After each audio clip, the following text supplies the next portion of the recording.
Hello everyone and welcome to the channel. I'm Emmanuel, I'm a former Boeing 737 pilot, and today we are going to review the WinWing Boeing 737 MCP and EFIS control panels.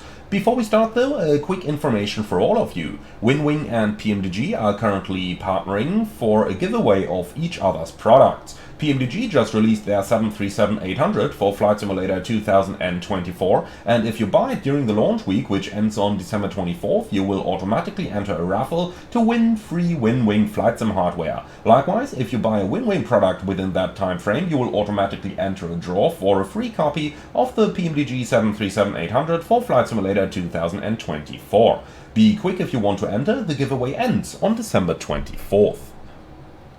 Finally, before we start the review, I would really like to thank WinWing for sending me review versions of your products.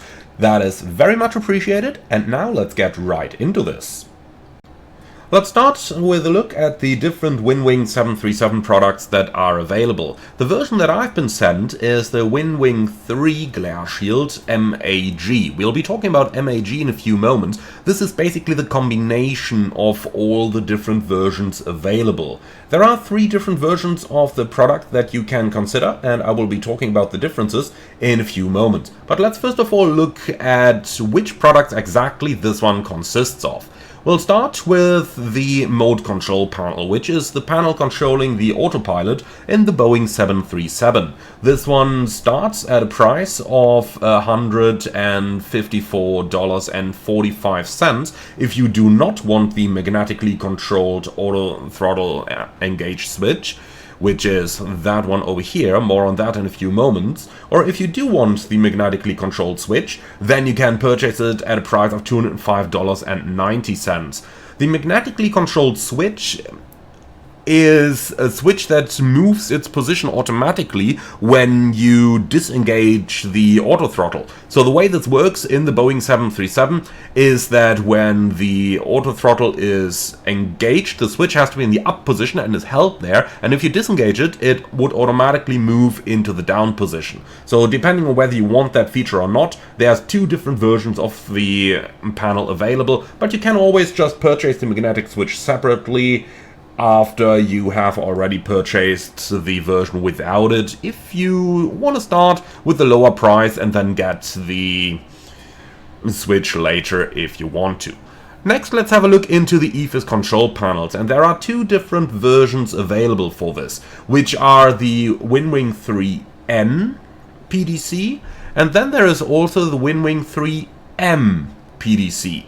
The difference between the 2 is that the M is the version that corresponds to the panel as it would be installed on the Boeing 737 MAX, while the N is the version of the 737 NG. You can see the difference between the 2 is the range selector, which has fixed steps in the Boeing 737 NG, while the 737 MAX has a rotary one because the range is shown on the nav display itself, and the MAX also has a separate VSD button, which in the 737 NG can be called up by simply clicking the center switch twice.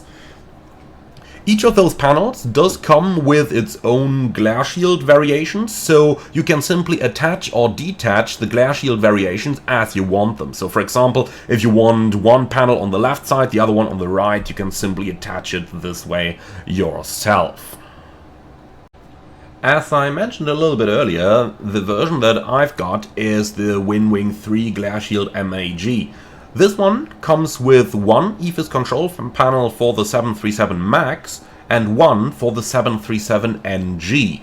The reason why this is my personal favorite combination is because I can quickly detach and reattach the panels so that if I'm flying a 737 MAX in the flight simulator, I could mount the panel of the 737 MAX on the left side, which is the side that I'm using the most, while if I'm flying a 737 NG, I could put that panel on the left side. So that way I get the highest possible flexibility. Both versions are compatible with both the iFly 737 MAX as well as the PMDG 737 NG.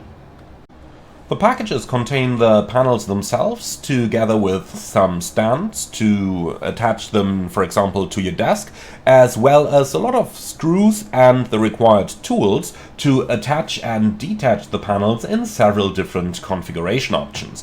Detailed manuals are available on the WinWing website that are going to tell you exactly what to do and how to attach them in the different configuration options. For example, if you want to change the glare wings on the EFIS control panel, or if you want to mount the different stands, then you are going to find all of that information in the product manuals.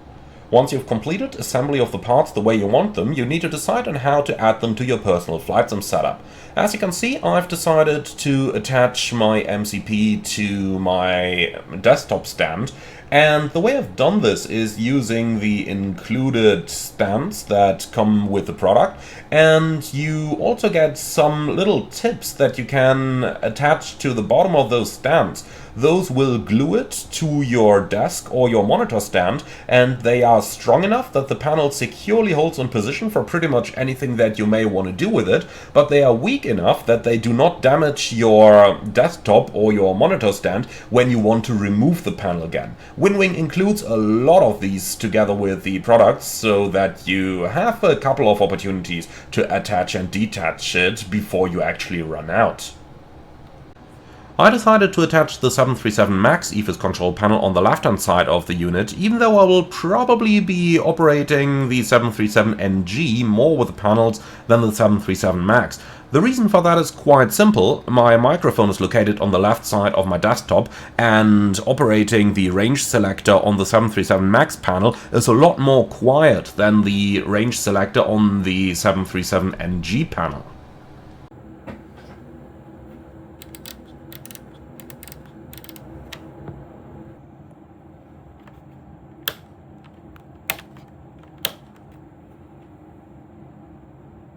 The good news is that the panels are compatible with one another, so if I change the range on the control panel of the 737 MAX, you can see it easily transfers into the panel for the PMDG 737NG as well. Before we have a look at the units themselves, let's quickly talk about installation, which is very easy. You just plug the devices in, you download SimApp Pro from WinWing, and that's about everything you need to do. Install SimApp Pro, thereafter start your simulator, and the devices will work out of the box if you've loaded a compatible aircraft. Let's also have a very quick look into SimApp Pro. This is what SimApp Pro looks like. You can see I've got 4 devices connected right now, the MCP, the left EFIS control panel, the right EFIS control panel, and I've also got an MCDU connected. You can easily switch the EFIS control panels when you go in here by selecting the PDC left or the PDC right knobs. You can see in this case it's selected to PDC right, as this one is the 737NG panel that I've mounted on the right hand side of my glare shield setup.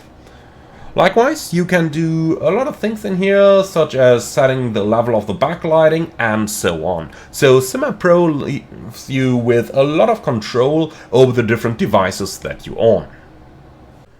When people ask me to review products like these, they always ask me to compare them directly to the real-world aircraft. So let's go ahead and do that. Here's a picture of the 737 MCP that I still have from my time on the 737 back in the day. Now, here is the WinWing unit. We can see they look pretty similar, but they are not 100% the same. However, I would say that the changes on the differences that we can see between the two are very, very minor, and I would say that overall the panel seems very, very accurate, especially when you consider the fact that this comes at a very low price point for flight simulation standards. Remember, not long ago these products cost several thousand euros, and now you're getting them for 150. So with that in mind, I really gotta say that while there are some small differences from the real one to the WinWing unit, they're negligible, and when operating the unit directly, you will probably not notice any differences. This leads us to what I consider to be the most important part of the entire review. Anyone can check what a product looks like, but only a pilot can tell you what it feels like and if it does feel accurate to the real aircraft. Now, during my time in flight simulation, I've seen many pieces of hardware. I've visited many shows like FS Weekend or FS Expo, where I tried even the most important $100,000 home cockpit hardware that is even more expensive than it would be just to get a pilot's license and fly one of the real aircraft. Now, many of those mass-produced products disappointed me because they simply felt cheap. They felt like, well, this is designed with cheap industrial parts to keep the cost as low as possible. That is not the case with the WinWing products. The WinWing products do feel pretty accurate. And with that, I don't just mean the general feeling of turning the knobs. With that, I mean the reaction of the knobs. So let's say that I want to change the heading block. Then I'm going to turn it like this. However, when I do that, I do expect the heading numbers to change by a certain amount, and that is what the WinWing units get absolutely right. The buttons feel authentic, like when I'm pressing the heading select button over here, or when I'm pressing the vertical speed button and turning the vertical speed wheel. All of that feels authentic. It feels close to the real airplane. Aircraft are built to last for 20 or 30 years. Now, while certain parts can definitely be exchanged on the line, the manufacturers do build them to hold for decades. And the WinWing units feel like that same quality. I can't comment on whether they're actually going to hold for decades, to be honest. As with any modern electronics, I would be surprised if they did, even though I would be happy about it. But what I can say is that turning those knobs feels pretty close to turning the knobs on the real airplane. Switching the flight director switches on and off feels pretty much like what it feels on the real airplane. And that's really the part that convinces me about WinWing products. The same applies to the ECAM control panel. As you can see, moving any of those switches over here is pretty much an instant transmission. However, I have to admit that the ECAM control panel does take a little bit more force than the real aircraft would. Now, the buttons controlling the different modes on the ECAM control panel down here are very well done. They feel pretty much exactly like those buttons do in the real aircraft. The same goes for switches like the selectors between the VOR and the ADF, which are very close to how the real airplane operates. One last point that I really think is worth talking about is the speed at which data transfers between the hardware unit and the software unit. And the great news is that it is almost immediate. Like, have a look at when I'm changing the heading figure now and compare that to the data in the simulator. You can see it's really almost instantaneous. The same also applies to the speed, and not just when it's a Mach number, but also when I'm turning it manually. Likewise, the vertical speed over here, which is just excellent. Overall, I really gotta say WinWing did a very good job with that as well. Let's jump to the conclusion of our review of the WinWing 737 MCP and EFIS control panels. I can wholeheartedly say that these are the best 737 panels the flight sim community has gotten yet. They are easy to assemble, and the included stickies make them easy to place anywhere along your flight sim setup. Since I'm German, this wouldn't be an honest review if I didn't complain about something. So let me complain about the screws on the MCP that have not been painted grey like they are in the real airplane.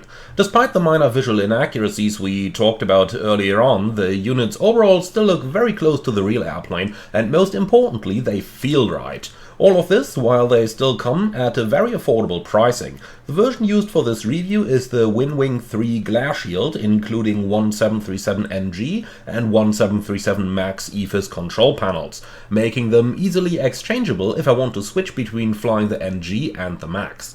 This version retails at €365.66, while the smallest version of the MCP already starts at €148.27. Overall, I can really give my full recommendation for a wonderful flight sim product that's going to make your simming experience so much more enjoyable. I would once again like to thank WinWing for providing my review copy of their 737 MCP and EFIS controls panels. Thank you very much guys for watching. As always, leave a like, comment and subscribe, and if you really love what I'm doing on this channel, I would appreciate a small donation through the Buy Me Coffee link in the video description below. Thank you very much, and I'm looking forward to see you all again on the next one.